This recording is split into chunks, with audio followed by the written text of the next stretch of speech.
Right, wonderful. Well, glad to see everyone. Glad to see everyone back. It's turning fall weather, of course. So seems like it's time to start Zoom all over again. So I'll let David take it over from here, and I'm going to get Sue a link while he chit chats. Thank you, Julie. Well, this evening our theme is baskets, and probably the premier basket collection resides up in Hudson, Ohio. So that's why I reached out to Mike and Lisa Strebler. I reached out to Mike to twist Lisa's arm to do the program this evening. And wonderfully, Mike said yes without Lisa knowing it. So there will probably be a penalty for me to pay at some point down the road. But Oh, I least can think of something right off the top of my head. So we're going to have a great program on baskets. And of course, we'll have the normal show and tell part after Lisa's program at the end, if you have any baskets in your collection that you would like to share. So Lisa, we're looking forward to your presentation this evening. Okay. All right. Julie's going to need to mute all of us probably Yes, here in I just a am. second. Okay, everyone should be muted. And we'll let you, you'll probably have to unmute yourself, Lisa, and then you can go ahead and start.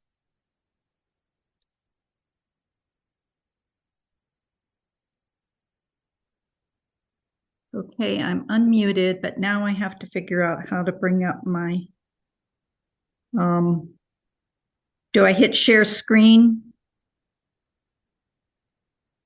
Yes. Okay.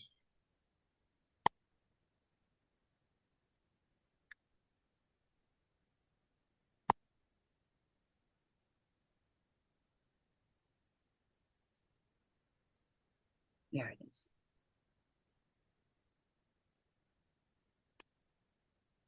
Okay, I don't know if anybody can see what I've got there. Can Yes. Great, great. Okay, well, first I just want to say that I was assigned this, so I'm not real good at all of this technology and whatever, but hopefully this will be okay.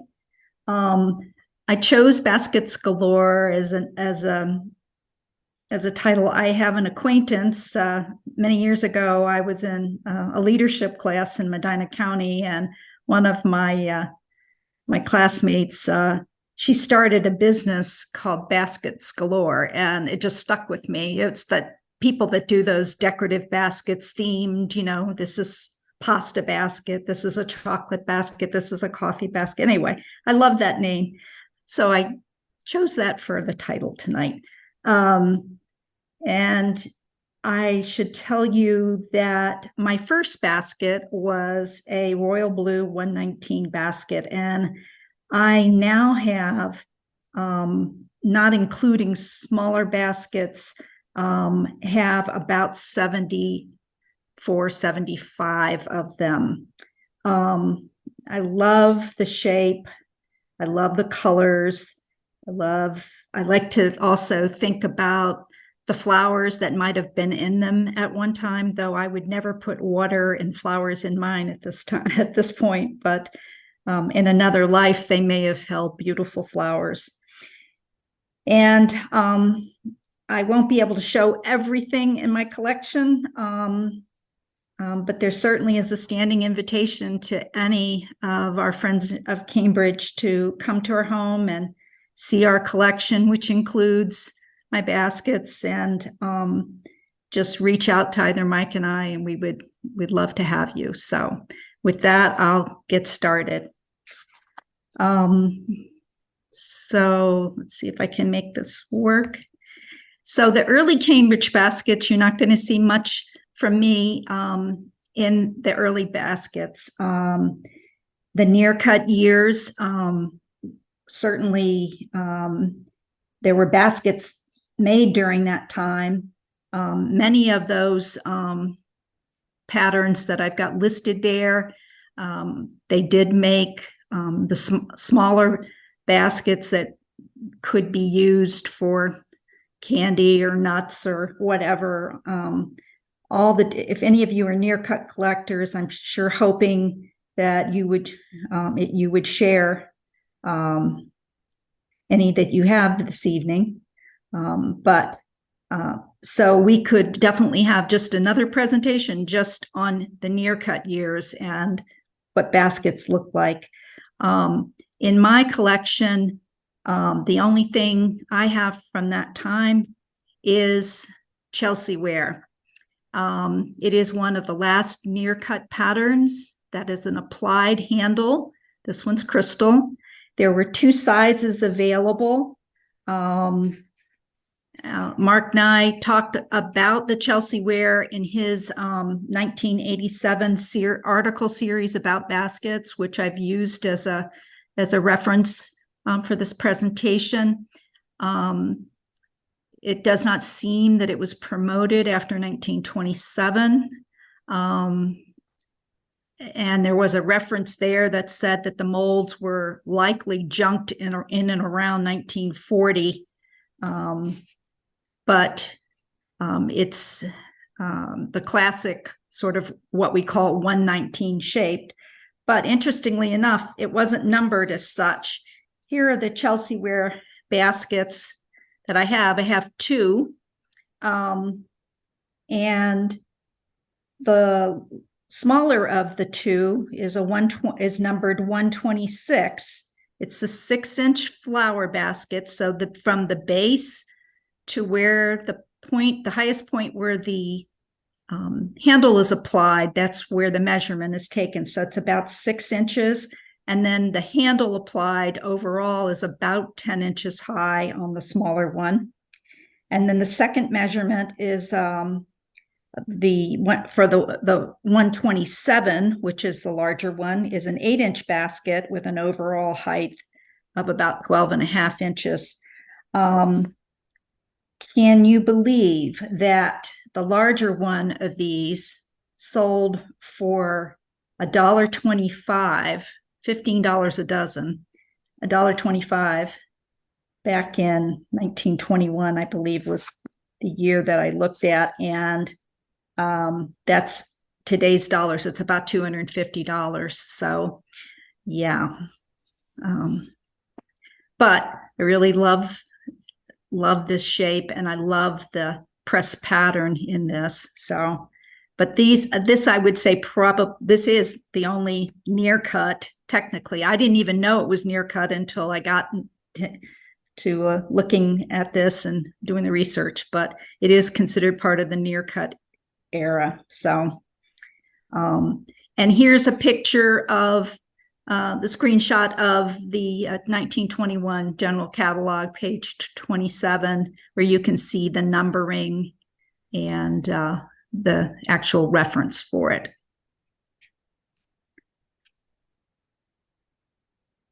Also in that time,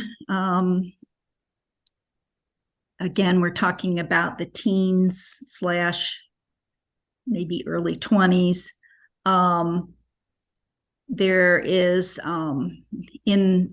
was an article in Crockery and Glass in January of 1915 that referenced that the company had been to the Pittsburgh trade show and that they had displayed 3 new colors, a blue, a black, and a green, that included flower blocks, which all of you probably know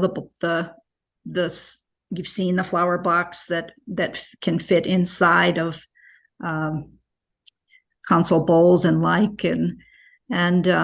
but they made smaller ones that fit in these baskets at that point in time, and the flowers were put through the holes to help secure them. They made them in 4 sizes, and these baskets were numbered 60-15 at that time in the 16 general catalog. And I think one of the things that I learned in getting this ready is I've just generically called all of these 119 baskets. That's what I collect. And it's like, oh yeah, this is part of my 119 collection. The shorthand sort of thing I've learned that they aren't all numbered 119. So anyway, these are 60-15, and here they are. Again, a screenshot. You can see all the 4 different sizes that they made. What's different about these is, especially you can notice it in the larger ones, that the center part of the basket portion before you get up to the flare is more elongated. And it's really pronounced in the larger basket. So I'm thinking that will show up really well here. These are my 16-15 baskets. And this color is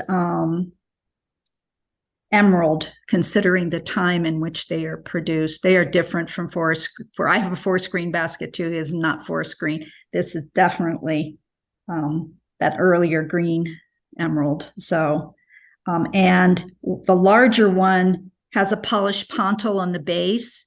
And again, the flower blocks were made to sit in the base of these. So, yeah, really fabulous. Beautiful green all through the handle, and they're in really good condition. And to think of how old they are, just really kind of just blows me away. Yep, I'm very fortunate to have them. I don't have an example of this, but boy, after this, I've got a list of wishes. I definitely have a list of wishes now. And again, these shapes look a lot like the 60-15, but they are labeled in the 1916 General Catalog as they have the same sizing as the 16-15, but they're labeled the 3000 design. And this particular cut is number 2078, which is again one of the near cuts that was referenced earlier. And again, you can see, especially in the large one, that real elongated portion of the basket. So these are definitely on the wish list now.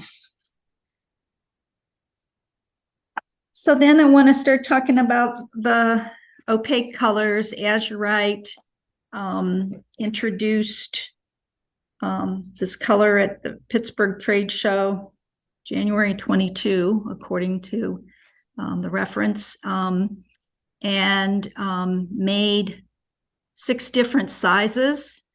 And you can see here's where we start migrating to the numbering that many of us are familiar with. A 118 basket with an 8-inch high basket portion, but the overall height of 14 inches. The 119, which is definitely the most common size, 7-inch basket portion with an overall 12-inch height. Then a 120 and a 121 small baskets, more that I've always called favor baskets.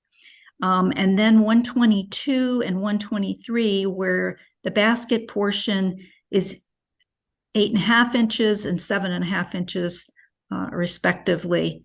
And the overall heights are noted there too. And here's some azurite baskets I have.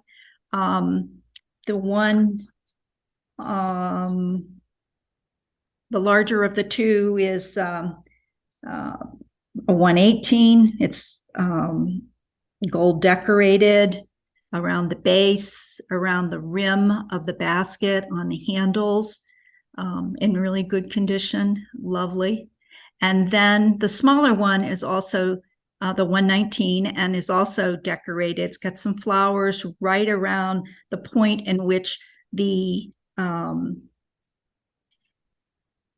handle is applied to the basket itself. And it's very lovely as well. It's got a gold band around this midway around the base. So that one's a 119. And here's some ebony, also made around that time. The notes I have say that ebony was known both in 1916, introduced then, but then had sort of a renaissance or a reintroduction in 1922. Interestingly enough, over the years, I've seen more silver on ebony, plain ones, plain all the way, ebony all the way through, are a little bit harder to come by. Doesn't mean that they're impossible to find, but the ones I've seen typically are decorated. I don't know if it's just the crowd I hang out with or what, but they're all pretty fancy.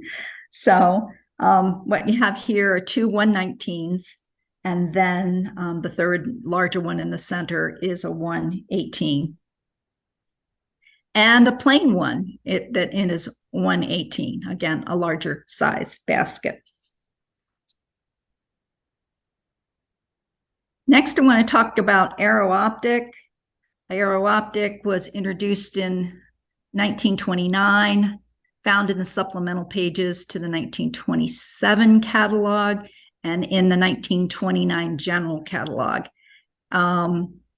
The research that I looked at said that it did not appear in the 1930 catalog, that perhaps it did not sell well. It was known in 118, 119, and 120 sizes.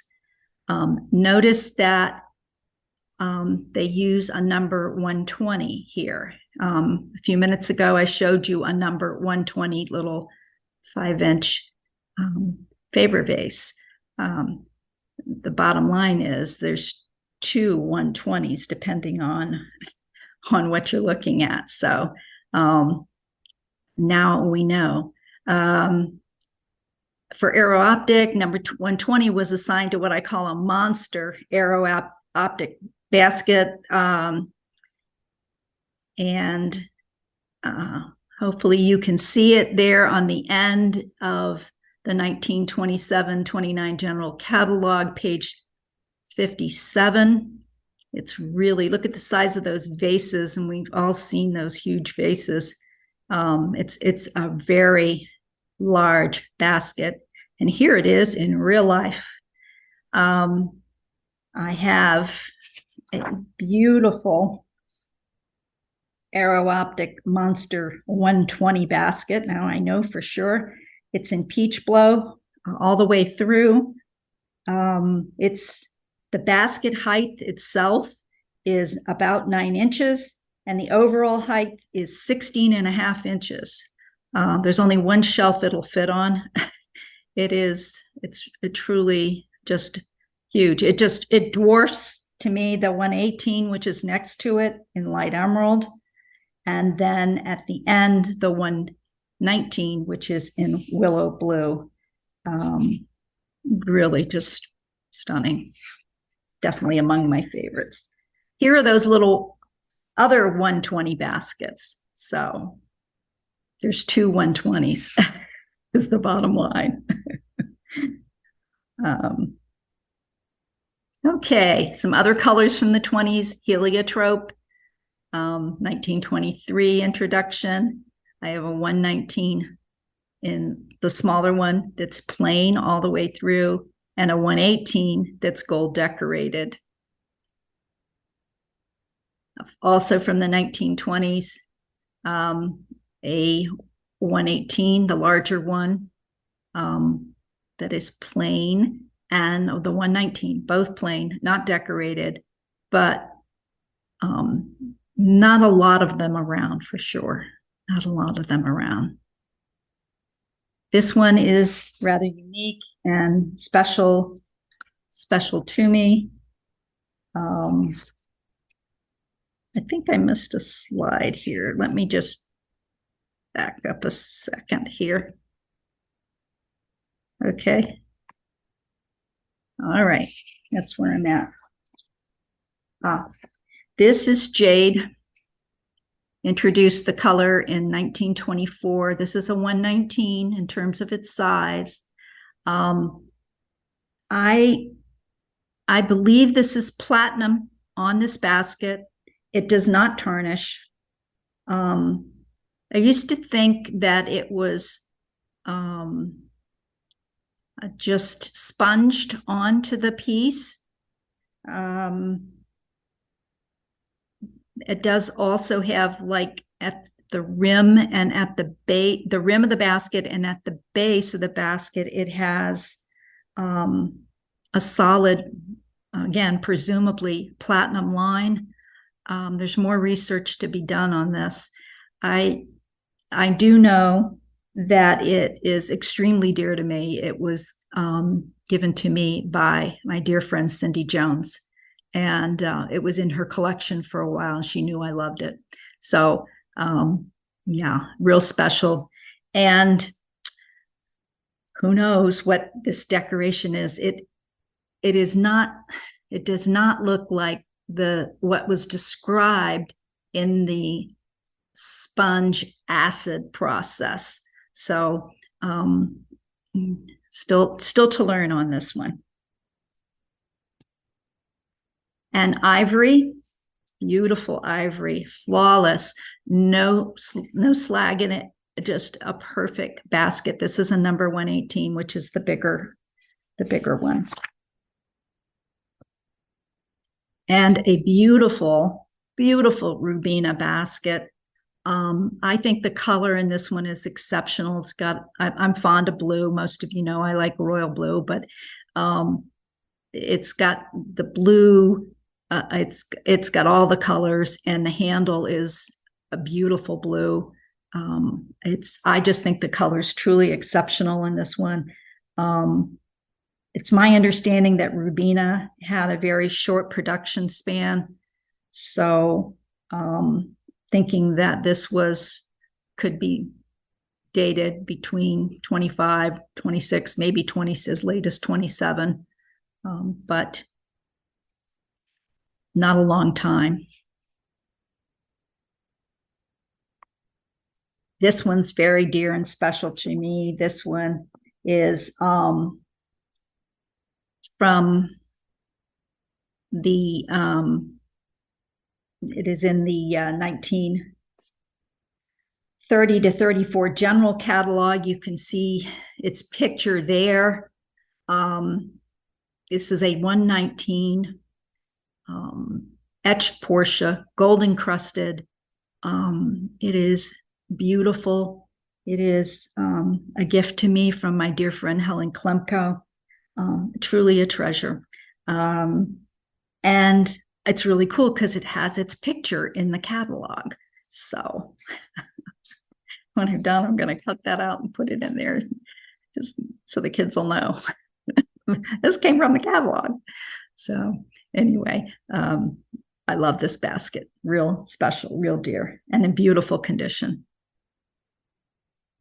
I like to think about these as the jewel tones: sapphire, ruby, emerald, and amethyst, better known as royal blue, carmine, forest green, and amethyst. These are common. We see a lot of this. Also amber. I have this in amber. For some reason, I guess I just ran out of room. I didn't put the amber one up. But these are all 119s and are commonly seen, but nonetheless stunning. It's one for every season for sure there. And the 119 crystal etches. There's Rose Point, Diane, Portia. I need to find this one in gold encrusted on crystal. That's definitely on the wish list. Wildflower, beautiful. And Elaine. And this one is Dianthus pink or peach blow, depending on the time it was made. This is etched Gloria. And I also have Gloria on amber as well.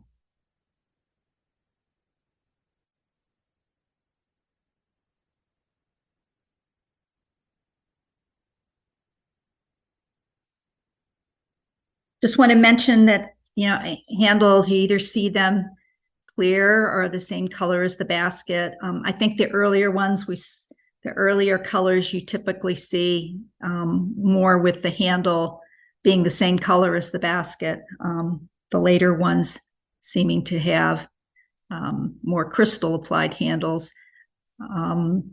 Usually the shapes on most of what I have are rounded, but on some of the larger ones for sure, they're squared off. So they'll look more like a rectangle, or the top of a rectangle, one side of a rectangle. And on the 119, those handles, they can range from 5 to 6 inches. There's some variation above the basket, the height of the basket. So there'll be 5 to 6 inches in addition to the basket height. Again, on the Monster 120, the handle itself is an additional 7.5 inches. So just when you're looking at it, always keep in mind that they're giving, when you're looking at the documents, they break it down as to the basket height, and then just remember that the overall height is always going to be more than the basket height, the actual basket portion. Some other things that I have, this has a decal on it. It's a 118 size basket, and the color is either the 1916 royal blue or the 1923 night blue. Don't know. Again, more to learn on this basket. So it's always nice to have something to continue to study. And some other curiosities that I have is this 119 that's decorated. It's got gold decoration in multiple places, but it also has some of the gold lines have little dots of almost light blue enameled dots you see there around the center of the basket. And you can see this next to another 119. It's gold and black with decoration in that black enamel band. There's some overlay, and then sort of a gold flashing kind of finish treatment. But it's not on the handle, it's just on the basket itself. I guess my last thing to say is that there's so much more to learn about baskets. We could have programs on near cut. We could have programs just on novelty baskets. We could have programs on plainware baskets, Georgian baskets, and then late baskets. I would love to see a Sonata basket. They did make one in Sonata. So I have, in doing this project, added things to my wish list, and would just like to make a few acknowledgments. I would like to recognize the amazing Miami Valley Study Group website and say how incredibly lucky we are to have the resource that's there. I remember Phyllis Smith, and I'd like to recognize the Crystal Ball article she wrote in April of '76 on near cut patterns. Mark Nyes did a fantastic job. I think about that was before really the internet. So that all was done before things were accessible. March, May, and September issues. Vicki Wallenhop wrote a wonderful little article on the basket in May of 2008. I am very indebted to the generosity of my Cambridge friends over the years who have helped me in answering questions and certainly helped keep an eye out for me in collecting these baskets. I'd like to acknowledge Jack Thompson, who has fielded text questions during preparation of this thing over the last couple of days. But I really want to thank my hubby, Mike, for all his support in helping me collect these and making a great display cabinet for my collection. And that's what I have. Well, thank you so much, Lisa. Amazing baskets, amazing baskets. I've always looked for different baskets. I'm not a basket collector, obviously. I was always amazed that Chantilly never had a basket. I don't know why. They just never made one. But certainly I'm envious that you have it in Portia, you have it in Elaine, you have it in Wildflower, and so many other things. So that was just a wonderful presentation. And we really thank you for the time and effort you put into this presentation for all of us to enjoy. So with that, I'm going to open it up. Is there anyone that has questions for Lisa? I have a question. I was wondering if Lisa has a picture of can show us one of the flower blocks, what they looked like? I do not have any flower blocks. They are, you can find them in the catalogs, but I do not have one. But we could certainly try and get you a reference for that. Yeah, I can check. I was just curious. Yeah, no, it's just like, you see the larger ones that go inside of, I'll call it a console bowl or whatever, a bowl, and those low-footed bowls where people will put flower frogs in, and then sometimes, but these flower blocks were they were domed, and they had smaller ones that fit in the base of those early baskets, and presumably they would fit in the larger ones. Again, I've never put, except to wash them, I've never put flowers in any of them. So.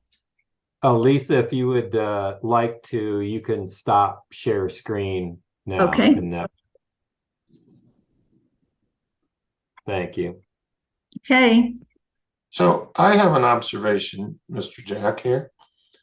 And I learned from watching her program. Usually I just walk by the cases and admire them, but none of the etched baskets, and they're all clear, or most of them are clear, the clear ones, none of them are gold encrusted.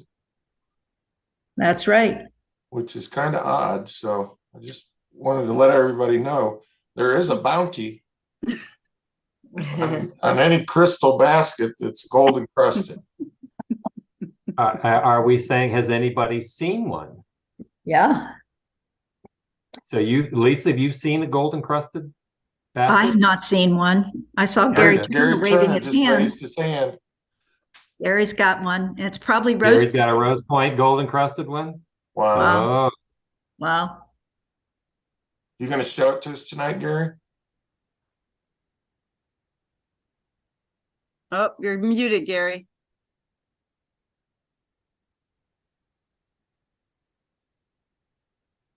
Can you hear me? There we go. Yeah, now we can. Okay, yeah, I've got a golden crust. I can go down and get it. It's a smaller 5 or 6 inch single-handled golden crusted one. Oh, so it's not a 119. No, it's not a 119. I have both styles of the 119 with the square handle and the round handle. My favorite is this one. Yeah. Yeah. Oh my. Yes. So has anybody seen a 119 basket gold encrusted? No, I haven't got that one. Okay. Okay. Well, I did not get a lot of people stating that they were going to share baskets tonight. So you'll have to let me know or just pipe in that you have something to show. I do have Gwinnell, and I have Jeff and Mary contacted me that they have something to share. Is there anybody else? Yeah, I'll have some, Julie. I'm sorry, I forgot to let you know. Okay. Julie, I have a couple too, Julie. I didn't think I had any at all, Julie, but Nancy pulled out an Arch Daisy basket, a small one, just a bit ago. So there is one if you wanted to see it. Okay. And I heard David in the background. And anyone else? I've got 2, Julie. Okay. Excellent. Okay. So we'll start off with Gwinnell and we'll have Mary and Jeff on deck. So I'm going to mute everybody again. There we go. All right, so we'll let Gwinnell start. Good evening, everyone. I've got a milk glass, I guess, white. I think it's the inverted strawberry. It's marked near cut on the inside. I don't know if you can see that. And I don't know if this is an actual Cambridge or whether it's one of the ones that Bennett did later. There's also a blue one that's in the same pattern. It's frosted on the inside and it's frosted on the outside. And within the strawberry pattern.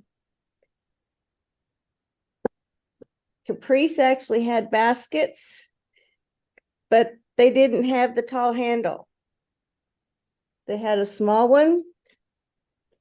I think this is the 124, which is the low-footed basket. The 146 basket, and this one's in Alpine. Again, with just the double handles. And then they had the footed one. It's a little bigger. The 153, 5-inch. So they were called baskets in the catalogs. And that's what I've got. Thank you. Does anybody have that answer to Gwinnell's question about the inverted strawberry? Their reproduction. That's what I was thinking. But they're still pretty and attractive. That's exactly right. We all love our glass. Absolutely. Well, thank you so much, Gwinnell. And I think we all kind of forget about all those little baskets we do have in our collections. Different than the handled baskets, but certainly called baskets in the catalog. So thank you so much for sharing those. And we're going to move on to Mary and Jeff, and we will put Tim on deck, please. I have to say, Lisa's collection is phenomenal. I just love those baskets. I do have a couple that she had, which, you know, the azurite with the, I think it was the same decoration, you know, with the flowers on it. And then the ivory, which was probably the biggest one that we've got, that came from, you know, the auction this year. So we were thrilled to get that. I do have a rose point too, but you've seen that. There's a little Gadroon sugar basket. It's got the notch for the tongs. I don't think I have tongs for it, but I just love the shape of it. And what really got me interested in baskets was years ago, I found this little azurite favor basket. And I actually bought it to, you know, give to a friend in our club who collects baskets. But so I couldn't let it go because I love the colors. So it stayed in my collection. And then I had to start looking for all so there's a little primrose. Another small ivory with the ruffled top. Handle, yeah, and well, the braided handle. And then and then helio. I have them in, I have the plain top favor basket and helio also. And in black, we've got it in black. And that's it. Oh, well, thank you. It's always nice to see the different sizes, which I loved in her presentation, showing how big some of those baskets are and then how small they are in the favor baskets. And I don't blame you.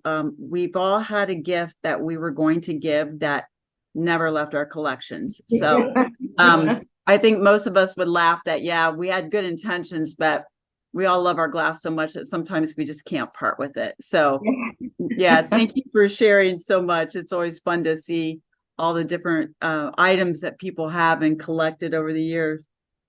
Next, we'll do Tim, and then we will put David on deck. Hi, everybody.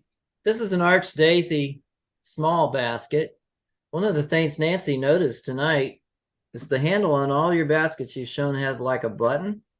This one has like arrows pointing to the bottom. Why did they change that in Arch Daisy? Nancy thought she bought this at the museum one day, so that's where it came from. Any ideas?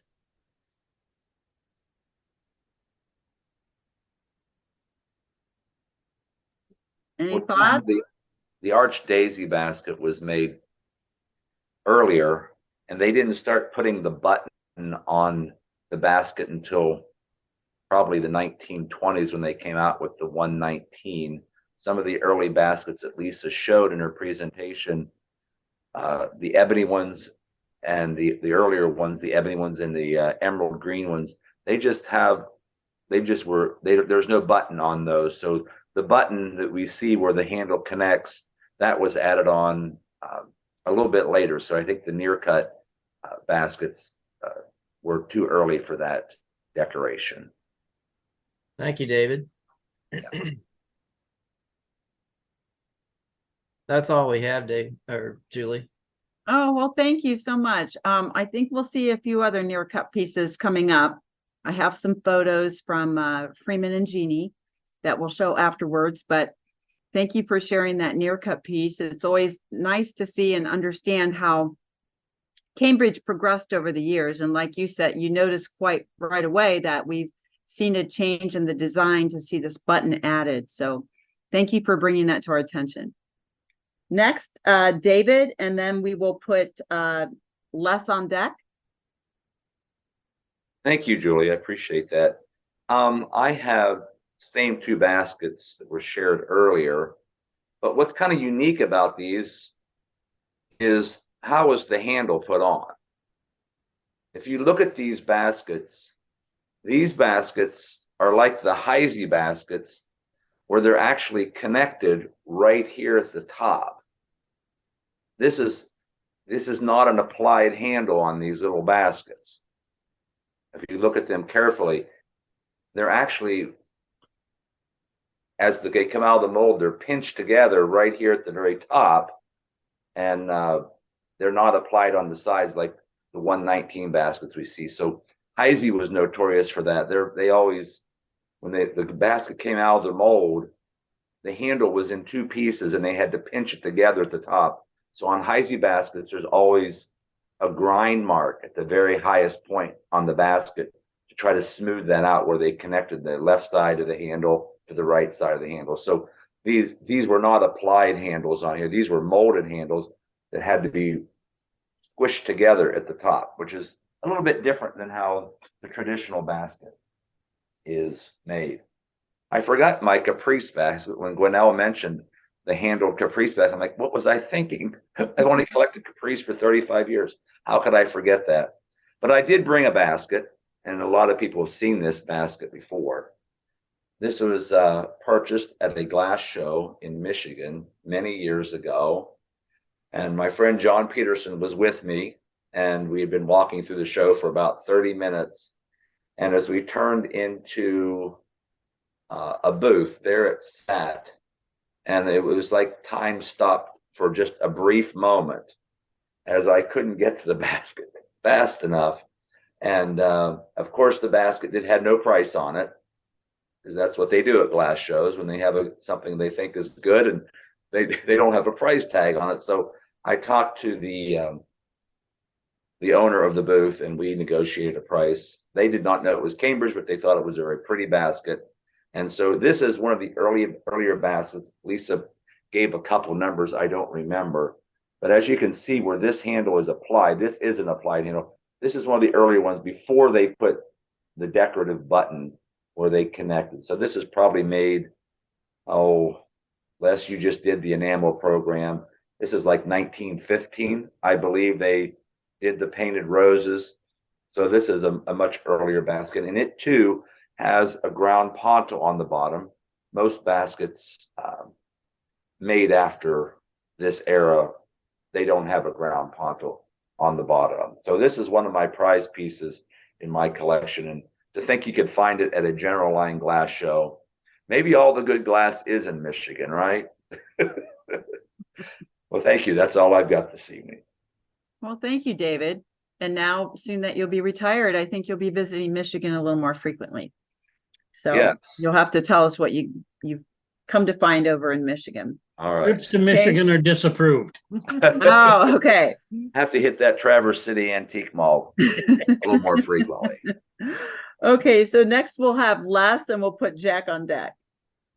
Okay, well, I've got another near cut basket. And actually, David, I don't know if you can see this, but it doesn't have that button, but it's got another decoration that they pressed into the point to where the basket connects on the side. So I think they did that type of thing more than likely, I'm just guessing, but they did that to give a more pleasant appearance than just having the cutoff. Now this has that same decoration, I think, David, 1916, so that era. This piece means a lot to me because I was able to purchase it at one of the Phyllis Smith auctions. It is the exact one that is in Colors Book 1. It's got damage, so that's why I could afford to buy it. Those auctions were quite a long time ago, and a lot of the things sold pretty high, and I couldn't buy a lot. But I do really love it because it's underneath here. It's got Bill Smith's handwriting with the community line and his sticker that he put on almost all of his pieces. So I got a few pieces with Bill Smith's label on it. The other piece I have, Lisa mentioned, and oh, by the way, Lisa, that was an A+ presentation. That was just fantastic for a very complex topic. Also, those ebony baskets are with the silver overlay. Those are 3 of the best Rockwell silver overlay decorations, and those are my favorites. Everybody's got their favorites. The other thing Lisa mentioned was these Georgian baskets. They come with both crystal handles or the color matching the bottom. They made this in 10 colors, 9 colors plus crystal. And in my early days, I could afford these. So I, over time, was able to collect all 10. I think I got my last one from Georgia Otten, which meant a lot to me. So it is the case, as Lisa was mentioning, a lot of these pieces in our collection, there's fond memories of, who we got them from. And this is probably a good collecting area for new collectors because they're cool. I did all 10 with the color matching handle, but like I say, you can also do them with the crystal. Thank you. Well, thank you, Les. Appreciate that. And I have to again echo that it was a fabulous presentation. And being a silver overlay person, I would love to come and see those baskets in person one of these days. So next we have Jack. And is there anyone I missed in the meantime that would also have baskets to share that would like to go after Jack? Okay, Jack, you're up. Okay, thank you, Julie. I'm going to share screen here, and I hope I can do this right because sometimes I haven't done it right. And Lisa was asking me earlier how she did that, and I said it, and here she did it first time without a problem. So maybe I could do it. I don't know.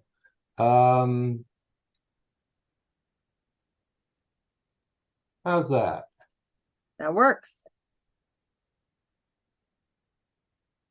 So are you seeing the basket on the full screen there? No, I'm just seeing the first photo. It's showing all of the photos. Oh, really? Huh. Isn't that funny? See, how do I get out of that? You have to stop sharing and open the photo. Okay. See, that's what I didn't do. Okay. So I did stop sharing, but what do you see now? The same thing. Same thing. Yeah. Okay. Now try again and open it first and then share. Okay. How do I get to the share? Huh. There we go. Okay. Hey. All right. Well, this is our Elaine basket, and it Lisa, you've already seen Lisa's and everything, but this was our one of our favorite pieces early on that we got from Georgia Otten. And the rest of the baskets, well, I do have it. There were a couple of other things too, but most of all the Elaine baskets that have a closed handle are in the 3,500 line. So So Mary and Jeff showed a royal blue one of these sugar baskets. So here's an Elaine. This is a 3500 sugar basket, and you can see the tongs that are hanging down there. How do I get that? Huh. Okay. You'd think I could do this better now that I can't get out of that. Oh well. You probably have to stop sharing and then go back. Yeah, I don't know. It's not, I can't, there's no way to get to the next picture now. No. It's one of the little Huh. problems with Zoom. That's why I didn't used to have that problem, so I guess that's the only one I'll show. Okay. So, Well, let me see if I can't share some things here. I'm gonna go here. Okay, are Freeman or Jeannie on? Yes, ma'am. Okay, I'm gonna let you talk about your baskets. Let me see if I can get this full screen. There we go. Okay, Freeman. Well, the two baskets on the right, as Les pointed out, have the matching color, handle, and basket. But there's actually two variations. The red one in the middle is narrow. The one on the right is flared out, if you will. And this is one of those unique things. Number-wise, it's a 319/B/2. Strange numbering that they used. But that's the subtle differences between the two Georgian baskets.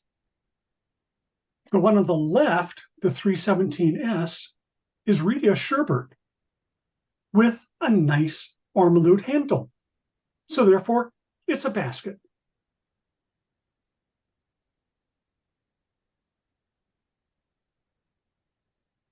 And then you wanted to see some near-cut baskets. Nah, I didn't take the time to put all the numbers on here.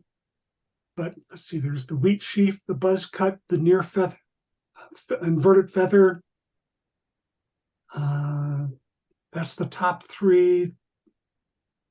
Bottom left is a number. Next to it, I think, is the 4 lines. Then the Virginian. And then the last, the rightmost front one is also, I think, a numbered line.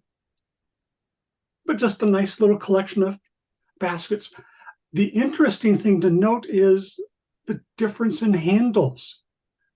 On the top row, top right, the inverted feather, look at the size of that handle compared to the buzz saw next to it.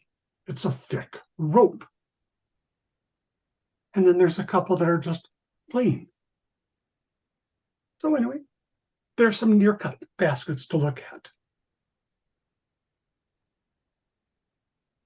And while we saw the center near-cut basket, on the left and the right are the same baskets, but I put them in here because they have different handles.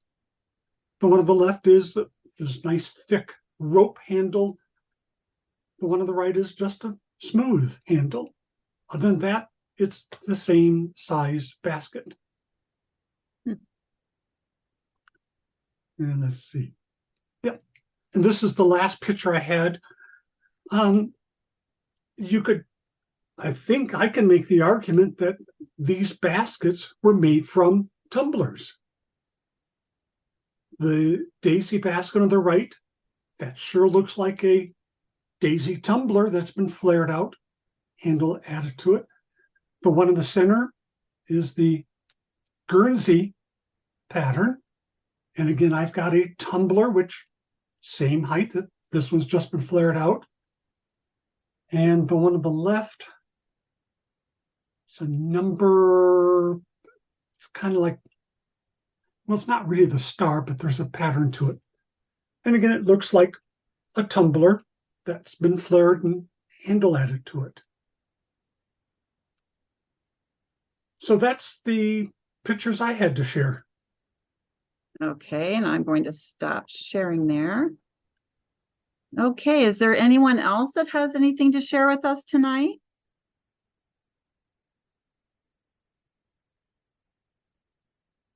Okay, hearing none.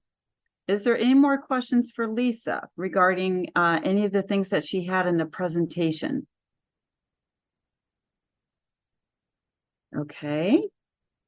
So I am going to hand this back to David to talk about what's up and coming in the next couple of months. Oh, Julie, I had a question for Lisa. Oh, Does she excellent. does she have any of the flower blocks to show that go in those flower baskets? You know, I wish I did, but Mary had asked, and I do not. Okay. But hopefully, maybe I'll run into one at some point and bring it here to show everybody. So I'll be looking for Thank it. you. Great, thanks. Okay, All right. David, we'll put it back to you. All right, thank you, Julie, and thank you again for Lisa doing this program and all the support that Mike gave her to present tonight. So doing a program, it does require a little bit of work. So just thank you, Lisa, for putting that time and being willing to do that, because I know it does take a little bit of time, but I figured you were probably the best person we had to do a program on baskets, and it was well done. Thank you. Next month, October, Gwinnell Pierce, who was on this evening, she graciously volunteered to do a program on cream and sugar sets. And so that'll be our program next month. Probably all of us have a cream sugar set somewhere in our collection. Very utilitarian piece. So they were introduced during the near cut era all the way through the very end of the company. So lots of different varieties and variations. And I know Gwinnell has been collecting cream and sugar sets for a long time. So it'll be interesting. And I know there are a few other collectors of cream and sugar sets out there. So hopefully there'll be a lot of really neat items for show and tell next month. And that date is October the 17th. Just a quick update on what's coming after that. In November, we're going to be doing vases. That's quite a broad topic, but there should be lots of wonderful examples for show and tell on the November program. And then we're going to be ending the year. Jack Thompson will be doing a program on things with lids. So anything that came with a lid would be fair game for the December program. The committee is going to be getting together here over the next month or so and just kind of brainstorming some topics for 2024. So if you have any suggestions, feel free to email anyone from the Zoom team and give us, if you'd like to learn about something or hear about something, or if even better, if you'd like to present something, go ahead and reach out to one of us, and we'd happy to entertain your ideas and or your willingness to present one of the future Zoom programs. So Julie, that's all I've got for this evening. Okay, thank you, David. And does anybody else have any questions before we leave this evening? All right, well, with that said, it's a little after 9 here, and I thank everyone for joining. I missed last month. I apologize for missing. I had to be up extremely early in the morning for a job event. So I apologize for missing. I certainly did miss seeing what was happening on the enamels, but I look forward to seeing everyone's new items in October and November and December. So have a good night, everyone, and hope to catch up with everyone shortly. So with that, have a good evening, everyone, and we'll see you next month.